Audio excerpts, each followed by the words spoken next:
Radio y Televisión Martí presentan Cuba al Día con Mario Pentón. Cuba al Día. Bueno, hoy tenemos el placer, el honor de conversar con Rick Prado, exiliado cubano, veterano de la CIA, uno de los oficiales de operaciones clandestinas más reconocidos de los Estados Unidos.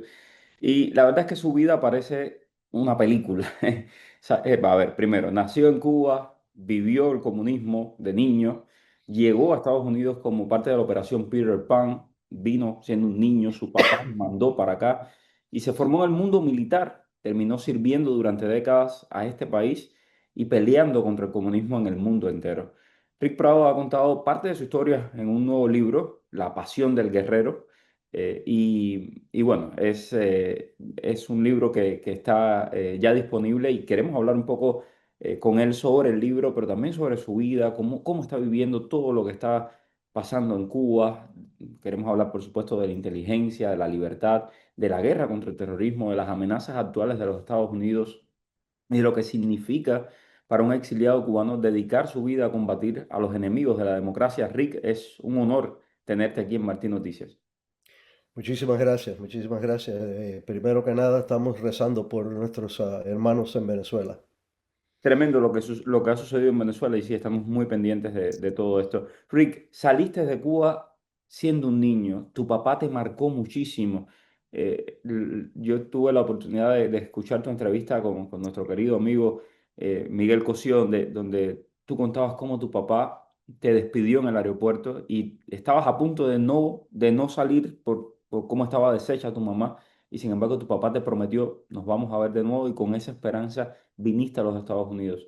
Cuéntanos un poco cómo recuerdas a ese Rick niño y cuéntanos también para los cubanos que no conocen esa historia, ¿no? De cómo fue esa fractura a inicios del comunismo en la isla. Bueno, mira, yo en el 1959, cuando Fidel tomó el poder, yo tenía una vida ideal. Mi papá tenía un buen negocio, pequeño, pero media clase, teníamos una televisión, teníamos teléfono. Mi papá tenía un Pontiac de 57, o sea que éramos media clase cómoda. Yo tenía una bicicleta, un caballo y una escopeta BB, Gun Daisy, cuando tenía 6 años. Entra Fidel, entra la revolución y casi inmediatamente empiezan los cambios. Los cambios para mí fueron que inmediatamente el colegio donde yo estaba ahora estaba en un uniforme militar con ciertas, cada uno teníamos unas banderitas diferentes y ¿cómo se llama? Indoctrinación del comunismo empezó muy rápido. No vas a rezar por Dios, rezas por Fidel. Esa clase, si tus padres dicen algo contra la revolución o contra Fidel, tienes que reportarlo. Entonces ese cambio brusco, y entonces la confiscación del negocio de mi papá, creo que 6 meses después de la revolución. Mi papá tenía un tostadero de café que tenía 10 empleados, así que no era un magnate de la Exxon ni nada de eso en Cuba. Y inmediatamente lo perdió, como usted sabe, cuando uno en Cuba, sobre todo en ese tiempo, decía que iba a salir, lo primero que hacía era te hacían inventario de todas tus posesiones y no podías, cuando ibas a salir, todas esas posesiones tenían que estar ahí para ellos quedarse con eso, si no, no podías salir. Así que todo ese proceso empezó. Como es natural, como tú contaste, llegó el momento, mis padres no podían salir, entonces por la operación Pedro Pan de la Iglesia Católica, yo salí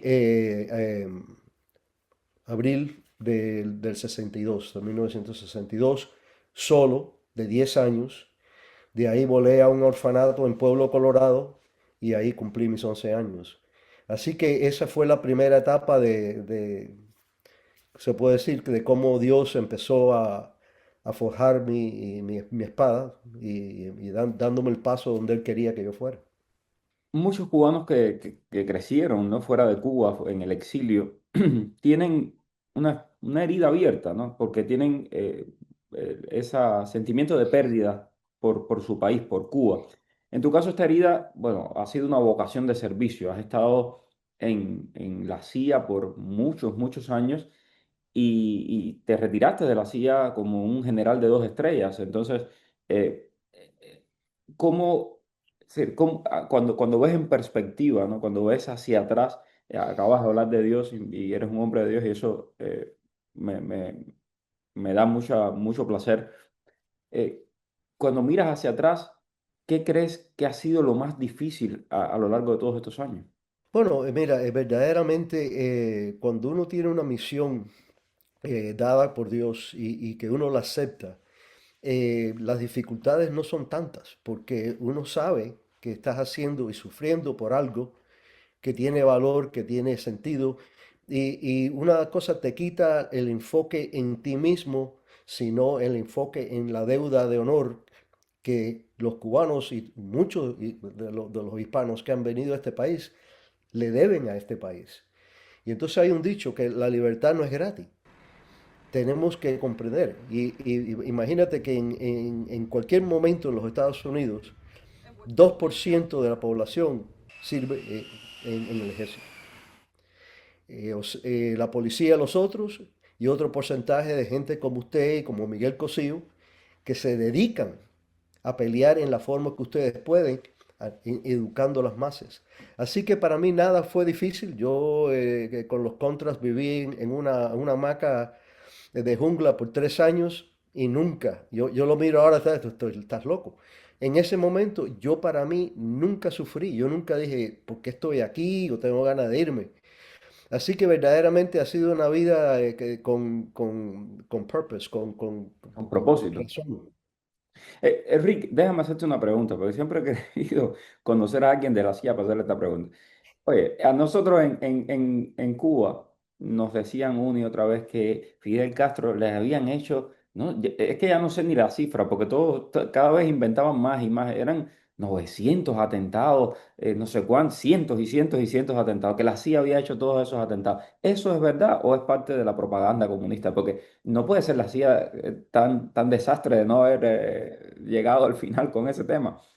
No, mira, eso es más que nada propaganda comunista. No te digo que no hubo planificaciones, planes y se intentó programar algo, tratar de hacer, pero eso fue 2 o 3 veces, si es que llegaron a salir más del escritorio del que lo estaba pensando.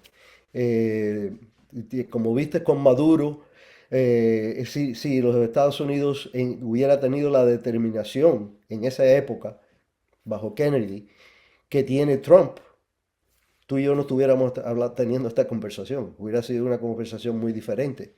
Así que sí. Bueno, hablemos de eso también, porque mucha gente, y me mencionas al presidente Trump, mucha gente desde Cuba me escribe y me dice, Mario, es que eh, estamos ya cansados, nos hemos cansado de esperar. Trump dijo que iba a venir, que iba a liberar Cuba, Rubio está diciendo eso, pero no vemos que pase nada. ¿Cómo lo ves tú, que además sabes perfectamente cómo funciona todo este mundo de la inteligencia y del gobierno, etcétera? ¿Cómo lo ves? ¿Tienes esperanza de que realmente bajo Trump Cuba sea libre? Absolutamente, pero mira, Trump es un hombre que juega ajedrez de 3 niveles, mientras el resto del mundo está jugando damas chinas, ¿ok? Él sabe el plan. Una cosa que yo sé que él aprendió pronto es que, como Hitler, pelear 2 guerras a la misma vez es perder. Entonces, hasta que él no resuelva completamente lo de Irán, que creo que estamos bastante cerca, eh, pero que hay para Cuba, absolutamente. Mira, eh, yo sé que la CIA está preparada y bueno, yo sé, ya yo no sé nada, yo no estoy conectado, pero conozco el modus operandi.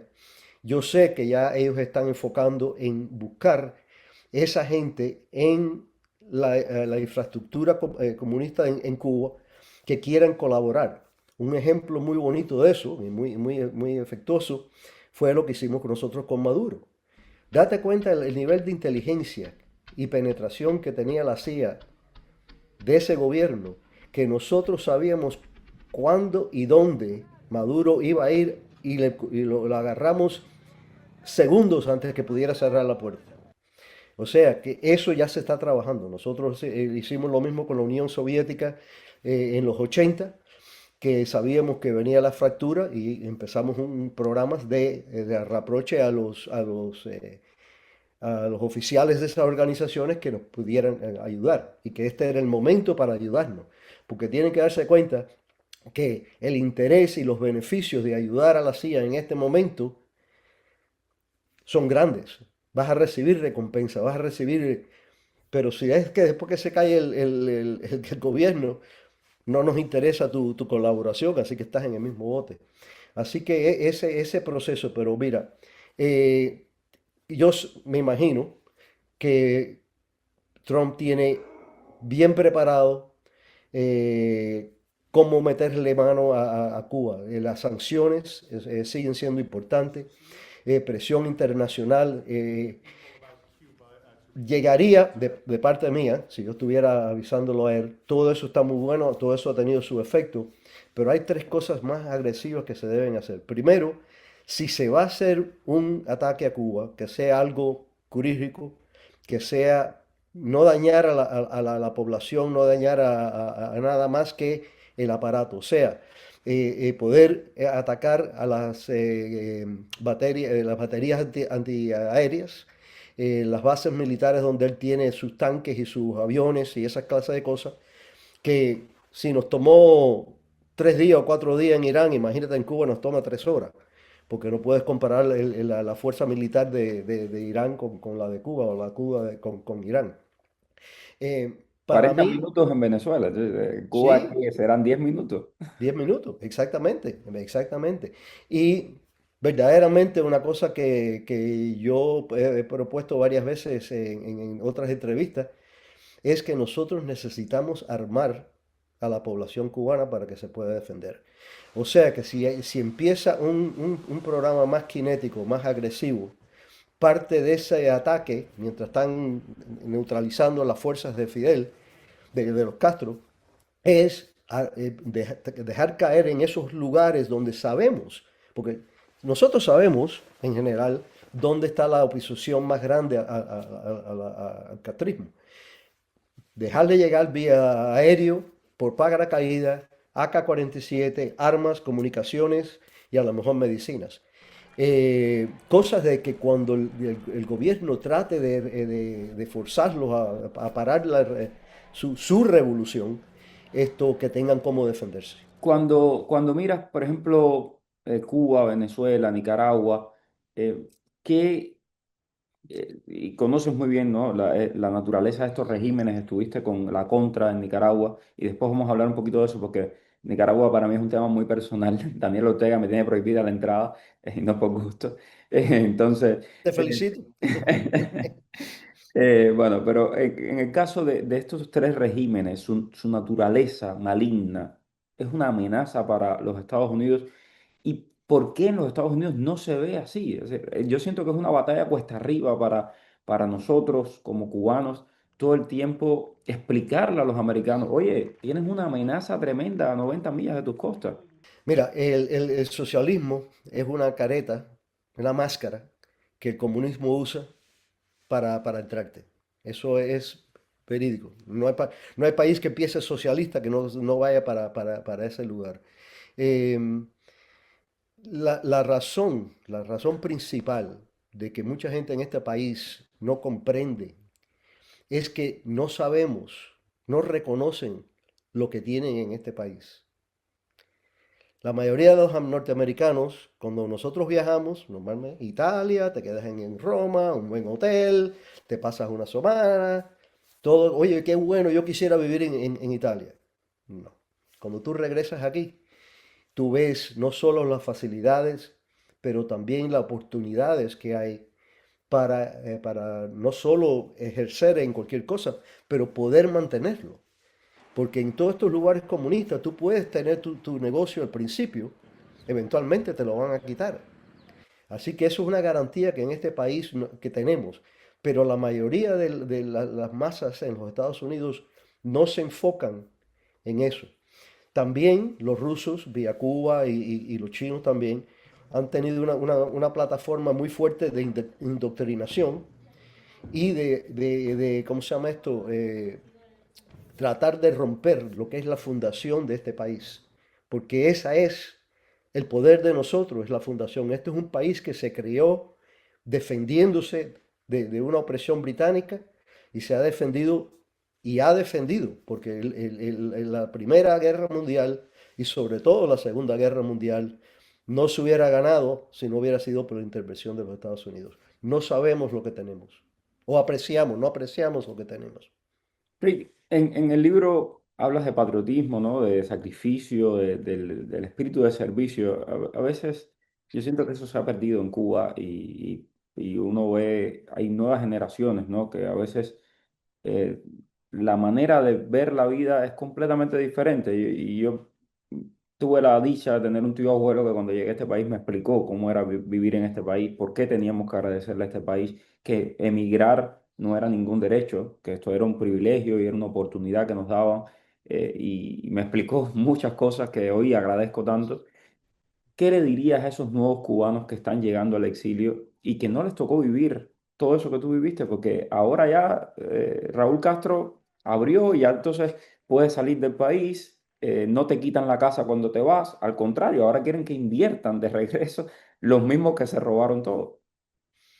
Mira, sí, la cosa más importante es saber que llegando a este país, el primer secreto es asimilarte al país. Este es un país que ofrece mucho. Vienen de un país que no te ofrece nada. Tienen una ética de trabajo muy diferente a la ética de trabajo en los Estados Unidos. O sea que tienen que aprender cómo asimilarse a esta nación y los beneficios están ahí, las oportunidades están ahí.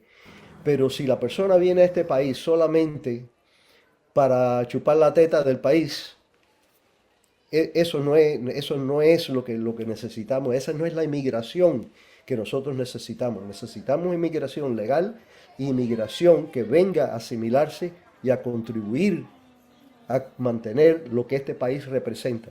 Yo siempre he dicho que el día que Dios se olvide de los Estados Unidos, se olvidó del mundo.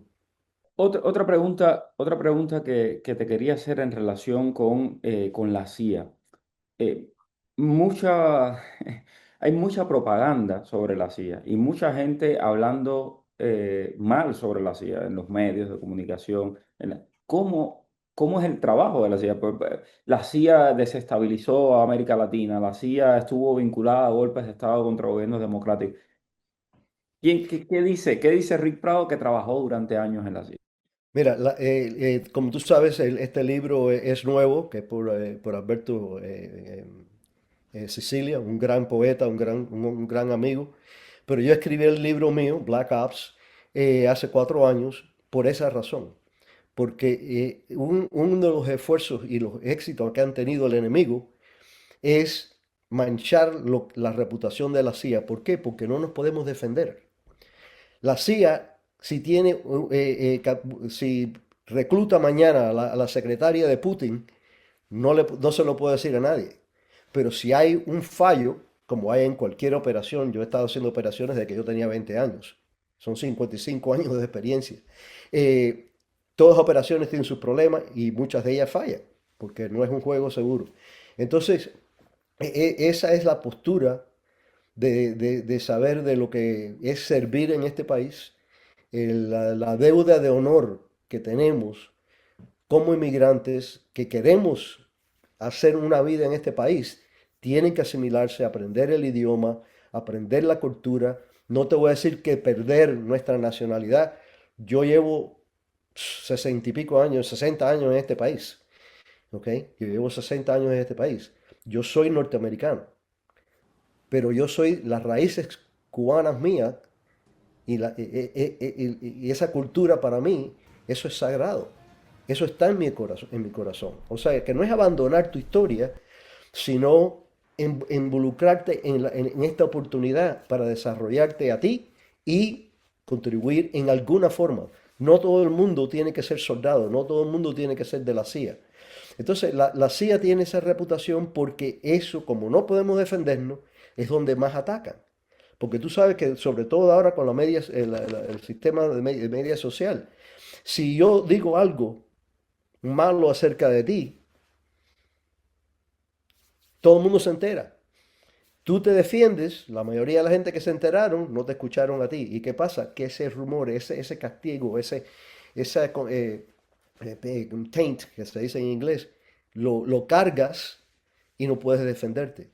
Pero yo garantizo una cosa, no creas lo que ves en la televisión, en películas y lo que ves en novelas. Por eso yo escribí Black Ops, porque yo serví por 24 años en la CIA con los hombres y las mujeres más patrióticas y más nobles que yo he visto en mi vida. Te voy a dar un ejemplo.